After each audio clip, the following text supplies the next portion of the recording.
Joseph Baba Ifa here on the channel, connecting you to your destiny once again from Botanica Candles and More. Happy New Year's, guys. Hope everyone has come into it in a prosperous and healthy fashion. New video coming out today on the letter of the year, Odu of the year, La Letra Del Año 2022-Ogbe Hunle. And if you haven't had the opportunity, please tap on that subscribe button and turn on those notifications so you can catch all this great material we're coming out with this year. And be sure to also like, comment, and share. La Letra Del Año, or the Odu of the year. First question we have to ask ourselves is, what is the significance? When we're talking about a divination as lofty and as grand as for the year, for the world, it's pretty intense. It's pretty much going to touch on everything or every aspect of life, whether it's love, finances, health, which is a big topic this year due to the COVID epidemic. It should touch on all of these different things. So which one are we interpreting? You probably noticed that there's quite a few of these now. And originally there weren't as many, but as Ifa has expanded, you have more organizations that are carrying on this tradition. The one we will be interpreting here on Joseph Baba Ifa YouTube channel is going to be the one from the commission that organizes it by way of Miguel Febles, right? Also popularly known as La Casona. Reason being, it's the one that we always analyzed when I was going through my training and historically, and it's the one we're going to be interpreting here.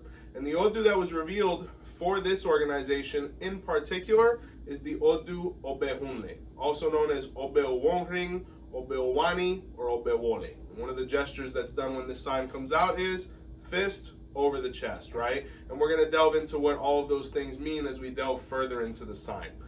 But when we're talking about this video today, the things that I really wanted to delve into were the specifics of the divination. So you can understand when this pamphlet or this article comes out, you see all these different pieces of information and bullet points. I want you guys from this point forward, every year that this comes out, to understand the nuances that go into creating a yearly divination for the globe, right? So the first thing that we're going to talk about is the Toyale, right? Which is the sign that actually came out, which we've mentioned, which is the Odu Ogbe Hunle in this case. But when that sign comes out, we need to start defining whether it's coming positive or negative. And that's where these things, the testigos or the witnesses, come into play. And in this year, the witnesses were Baba Ogundameji as well as Baba Oturadi. Now, what is the significance of these signs? A lot of people say that they have something to do with the actual divination, and to a certain degree they do. They're always going to have something in common or a common thread.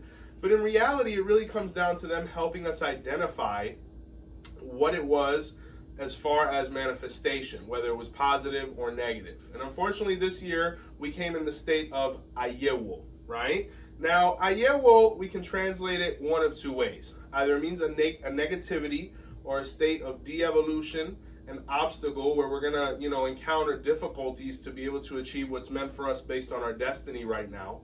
Or it's a warning, where Orula says everything's perfectly fine, or can be, but we just have to be careful with this.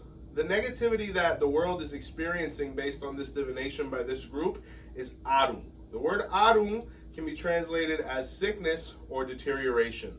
The Yorubas have a concept that if you're sick, your life tends to deteriorate. We can't attend to our relationships, we can't work, we can't be a part of our children's lives, and that's what Ifa is prognosticating this year. Now, Ifa is saying that the cause of these specific situations is cafetileri. Cafetileri, when we translate it, has multiple ways of, looking at what it really means. First and foremost, it can mean a disalignment of Ori, or by lack of spiritual habits or routine, Ori has become disaligned, leaving us open for Arun or sickness. Or cafetileri can also be defined as our decisions, right? The decisions we've made to ultimately cause us to fall into the Ayewo or negativity. So when we look at this prophecy, a negativity of sickness caused by our decisions, Ifa is saying that, and obviously it's touching on COVID, right? The big topic, where Ifa is saying that we can play a much more vital role in our own survival by making the right decisions. And when we delve into Ogbe Hunle in these next coming videos, it's going to be very apparent what Ifa is saying. And I'll give you a little sneak peek. The message is stay home and do everything you can to prevent it, because Ifa is saying that we're in control when it comes to this condition. Once the prophecy is revealed, Now we have to see how we can alleviate it or fulfill it. In this case, being that it's negative, we want to alleviate it and find a way to avoid it for something positive, right? So the deity that comes defending or providing this year is Oduduwa, the Messiah of our people, the primordial ancestor, the bringer of light to the Yoruba people. Now, once we have identified which Orisha is defending or providing within the divination, which has nothing to do with who's governing per se, we have to see what this deity needs to be able to help us with this situation. And in this case, Odua asked for a coconut split in half along with candles as an offering. The significance of it is imploration, or asking for things, right? As far as mercy or alleviation from this situation. The coconut represents the human brain, its two spheres, right, or hemispheres, as well as the desires that accompany it. And then the candles represent the constant asking for said intentions. So Odua is saying we have to continuously ask for alleviation from this situation so that he can provide for us. Because unfortunately, in various Odu, one of them being Ofun, Odua actually punished the earth. So I'm not saying that COVID is a punishment, but I am saying that we definitely need Odua's help, because the same way he punished, he also alleviated the earth from previous situations. So great deity to have defending us this year. Another thing that came out, or another deity that was asking for some offerings, was Olokun, right? And the thing that Olokun asked for in this divination is an awang. The word awang literally means basket.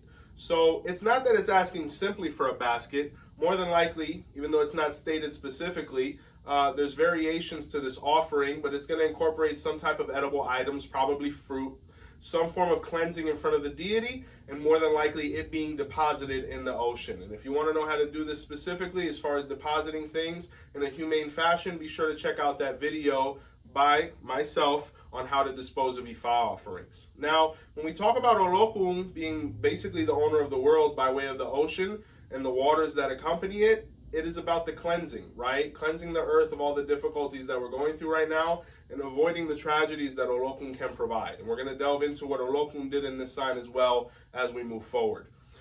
The other thing that is always present is going to be Ebo. The Ebo that was marked this year incorporates the Orisha Eshu. Very important, because in this Odu, Eshu played a couple significant roles. One of them was, it was one of the first times where he ate fish, which is kind of referencing people and having good habits and incorporating positive things into their body to be able to build an immune system that's going to defend us from this pandemic. And then it also speaks of where Eshu in this Odu actually caused sickness to penetrate into the body. In this specific case, it was osteoporosis, right? Now, it could be referring to other conditions that can affect the body in general, as well as the bones and the overall systems that inhabit it, right? So as far as the divination, that is the specific themes that compose it. We have a prophecy, we have an Orisha that's always defending us, we have to find out what they need to be able to give us the best results, and apart from that, Ebo, which is the ultimate offering and cleansing to be able to get the best results out of this sign. And believe me, people, based on this Odu, everybody needs to do Ebo, because even though Ogbe Hunle is beautiful like all of the Odus of Ifa, it is a difficult one that's speaking a lot about the themes that we're going through.